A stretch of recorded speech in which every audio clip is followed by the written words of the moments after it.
movie. Sorry about this. Hi! Well, all right. My mom told me when I was a kid, always shoot for the moon, because if you don't make it, at least you'll land on the star. I'm like my cousin, Virgil Gus Grissom, the astronaut from Apollo 1. When I shoot for the moon, I end up exploding. So yeah, I think the secret is just to be happy with what you got, right? And I'm fairly happy. I've got a good steady job. I've got friends and family who love me. I've got a comedy teacher who's gonna fail me. Actually, he's not gonna fail me. He's gonna give me a D-. Yeah, I've got just about everything I need except $1 million and a bunny suit. And I'm working on making $1 million. I just ran out of ink.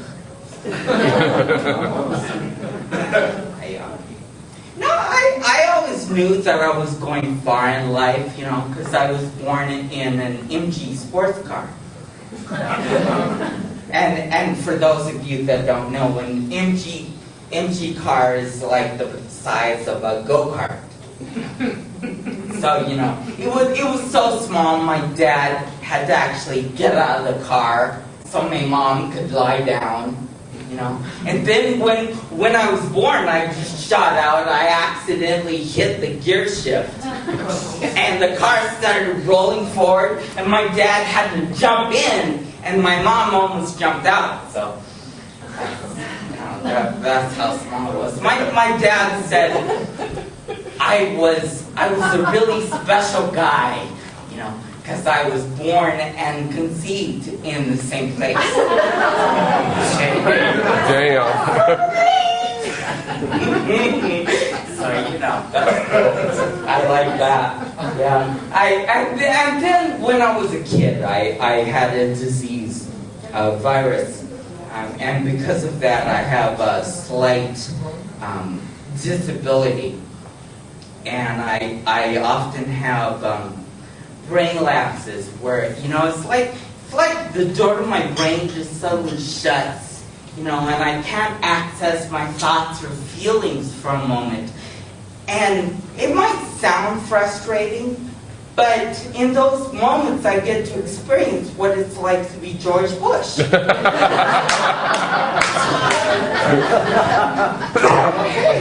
For real.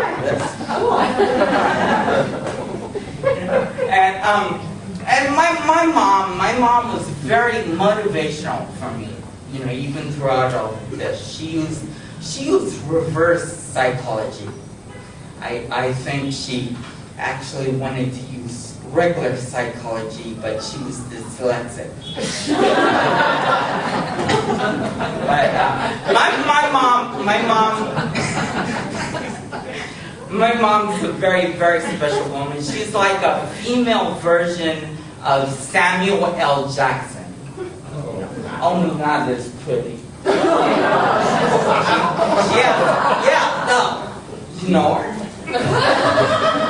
I mean, she has these big, fierce eyes, and these straight teeth, and an incessant need to overact. And when she screams, she sounds like a black snake moaning. Her fear is not snakes on the plane, it's roaches in the kitchen. Actually, her fear is that someone else will find the roaches in the kitchen and smoke them before she does.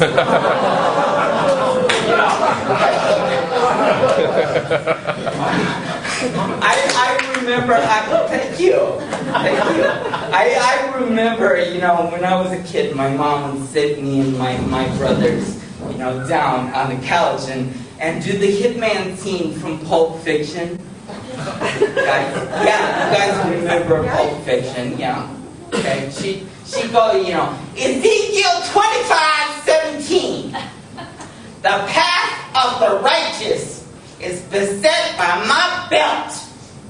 Blessed is he who listens to me, for I am the smartest woman in the world. And you will know my name is Mama. For I am drunk.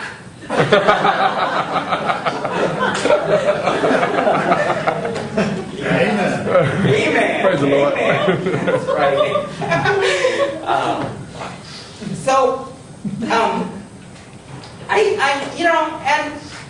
I never wanted to be black. What? I wanted to be other. My mom, cause see, my mom, she taught me the black pride by, when I was a kid, putting posters of black heroes on the wall for me to look up to. You know, like Martin Luther King Jr. and Malcolm X and Buckwheat. Yes. Give it up for Buckwheat. So anyway, so I've learned, and I want to share this with you before I leave. I've learned that cliche.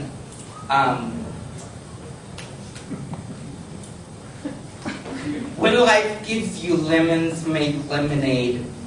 You know, that cliche, it's hard. It's not easy, it's really not.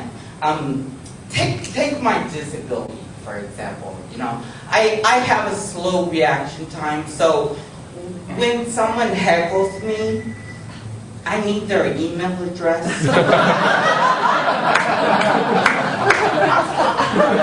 And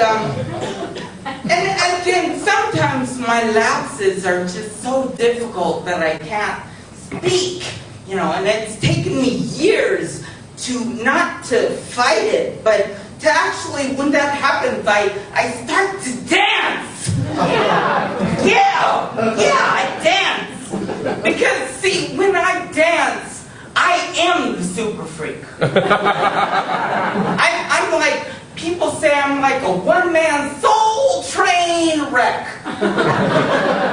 And everybody loves a train wreck.